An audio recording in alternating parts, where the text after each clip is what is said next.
साल 2022 में दिवाली का त्योहार आता है। सभी लोग दिवाली के त्योहार की तैयारियों में लग जाते हैं। बड़ी ही धूमधाम से दिवाली के त्योहार की तैयारी की जाती है। कुछ लोग पटाखे चला रहे होते हैं तो कुछ लोग मिठाई बांट रहे होते हैं। आपस में एक दूसरे के साथ खुशियों का माहौल होता है। लेकिन एक घर के अंदर खुशियों का माहौल उस समय मातम में बिखर जाता है जब उसकी घर की चौखट पर ही उसके बेटे का सर वहां पर लटका हुआ देखते हैं। दोस्तों, जब लोग बाग इस पूरे मामले को देखते हैं तो आनन फानन में ही वहां पर लोगों की भीड़ जुट जाती है। लोग बाग इकट्ठा हो जाते हैं, पुलिस को खबर की जाती है, पुलिस मौके पर पहुंच जाती है और जब मुंडी को वहां से उतारती है उसके धड़ को भी थोड़ी दूर से बरामद कर लिया जाता है। और जब पूरे मामले का खुलासा किया जाता है तो एक ऐसा खुलासा होता है जिसे सुनकर हर कोई व्यक्ति दंग हो जाता है।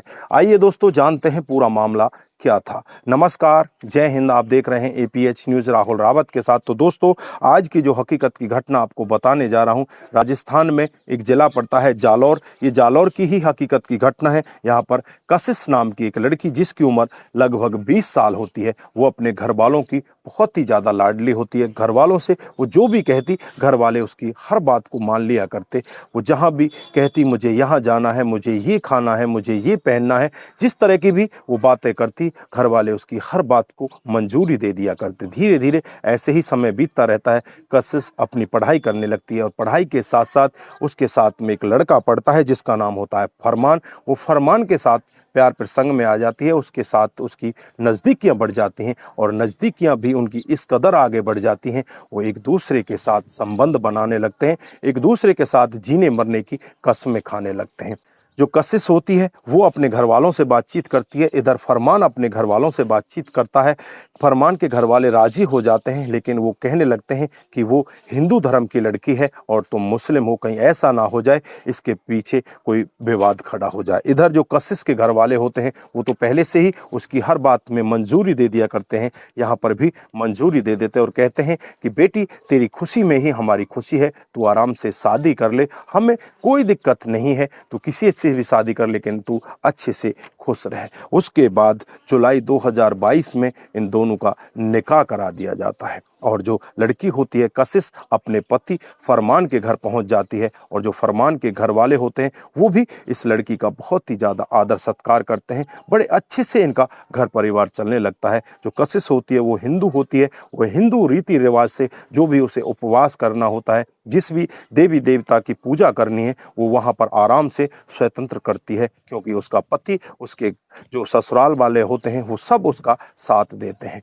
अब वक्त आ जाता है नवरात्रों का। अब नवरात्रों के वक्त में वो माता की स्थापना घर में करती है और वहाँ पर पूरे 9 दिन जोत जलाती है और जोत जलाकर माता का उपवास करती है। इधर जो इनके घर के पास ही रहने वाला इनका ताऊ का लड़का होता है, जिसका नाम अशरफ होता है, वो इन सब बातों से बहुत ही ज़्यादा दुखी होता है। वो अपने भाई फरमान के घर पर आता है और उससे कहने लगता है कि तुमने क्या ड्रामा मचा कर रखा है, तुम हिंदू धर्म अपना रहे हो, तुम तो एक लड़की के पीछे पागल हो चुके हो, ये यहाँ पर माता का नवरात्रा कर रही है और तुम इसका साथ दे रहे हो, जबकि हमारा धर्म मुस्लिम है और मुस्लिम धर्म में ऐसा कहीं भी नहीं लिखा हुआ कि तुम हिंदू धर्म के साथ मिलो और हिंदू धर्म को अपनाओ। यहाँ पर जो अशरफ होता है उसे घर वाले धक्के मारकर यहाँ से भगा देते हैं। अशरफ की जो आदत होती है, शराब पीने की आदत होती है, वो कई बार शराब पी कर आता है और कई बार वो गाली गलौच भी दिया करता है, लेकिन घर वालों के ऊपर उन बातों का कोई असर नहीं पड़ता और घर वाले उसे वहाँ से धक्का मारकर भगा दिया करते हैं। धीरे धीरे ऐसे ही समय बीतता रहता है और दिवाली का दिन आ जाता है। दिवाली के दिन भी उनके घर में बहुत ज़्यादा खुशियाँ होती हैं, मिठाई भी बांटी जा रही थी और दिवाली के लिए घर को अच्छी तरह से सजाया हुआ था। यही शाम का समय आ जाता है और जो घर का बेटा होता है फरमान, उसके पास एक फ़ोन आता है और फ़ोन करने वाला भी कोई और नहीं, अशरफ होता है। अशरफ उसके पास फ़ोन करता है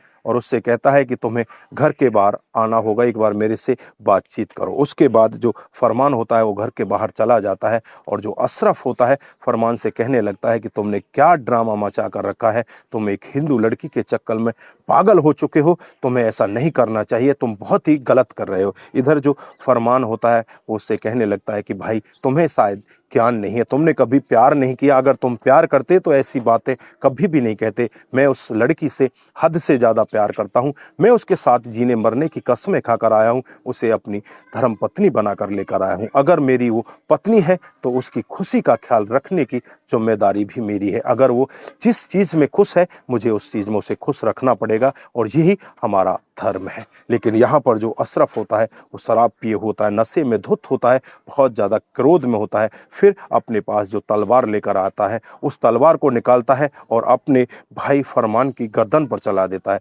गर्दन उसकी धड़ से अलग हो जाती है। अशरफ होता है, उसका क्रोध अभी भी शांत नहीं होता। मुंडी और धड़ अलग हो जाते हैं। उसके बाद मुंडी को बालों से पकड़ता है और पकड़कर उसी के घर के दरवाजे पर उसे टांग कर वहां से भाग जाता है। और जब आसपास के लोग ये पूरा वाकया देखते हैं कि घर के दरवाजे पर घर के बेटे की मुंडी टकी हुई है, चीख चिल्लाट का माहौल वहां पर हो जाता है। आनन फानन में ही वहां पर पुलिस बुलाई जाती है। पुलिस मौके पर पहुंच जाती है, से उस मुंडी को उतारती है और इधर जो धड़ पड़ा होता है उसे भी अपने कब्जे में लेकर पोस्टमार्टम के लिए भेज देती है। इधर जांच पड़ताल में लग जाती है और जो फरमान होता है उसकी कॉल डिटेल निकाली जाती है। तो कॉल डिटेल से साफ पता चलता है कि इसके पास फोन करने वाला अशरफ है। तुरंत ही पुलिस अशरफ के पास पहुंचती है, करती है और अशरफ को वहां से गिरफ्तार कर लिया जाता है। और गिरफ्तार करने के बाद जब उससे सख्ती के साथ पूछा जाता है तो अशरफ थोड़ी देर तो इधर उधर की बातें करने लगता है, लेकिन थोड़ी देर बाद ही वो सब कुछ सच सच बताने लगता है। अशरफ बताता है कि ये मुस्लिम धर्म में होकर भी हिंदू धर्म को अपना रहा था, इसलिए मैंने इसको रास्ते से हटा दिया। अब पुलिस उसके खिलाफ तमाम धाराएं लगा देती है, तमाम धाराएं लगाकर उसे जेल के अंदर बंद कर देती है। तो दोस्तों, इस घटनाक्रम पर आप क्या बोलना चाहते हैं? आपकी जो भी राय है एक बार कमेंट बॉक्स में जरूर दीजिएगा। दोस्तों, इस घटनाक्रम को सुनाने का उद्देश्य सिर्फ आपको जागरूक करना है, आपको बताना है कि हमारे समाज में इस तरह की घटनाएं भी हो रही हैं। दोस्तों, आज के लिए बस इतना ही। फिर मिलते हैं किसी नए मूड के साथ। तब तक के लिए आप अपना ख्याल रखें, अपने परिवार का ख्याल रखें, सतर्क रहें, सावधान रहें और ऐसे क्राइम को अपने आसपास ना होने दें। नमस्कार, जय हिंद,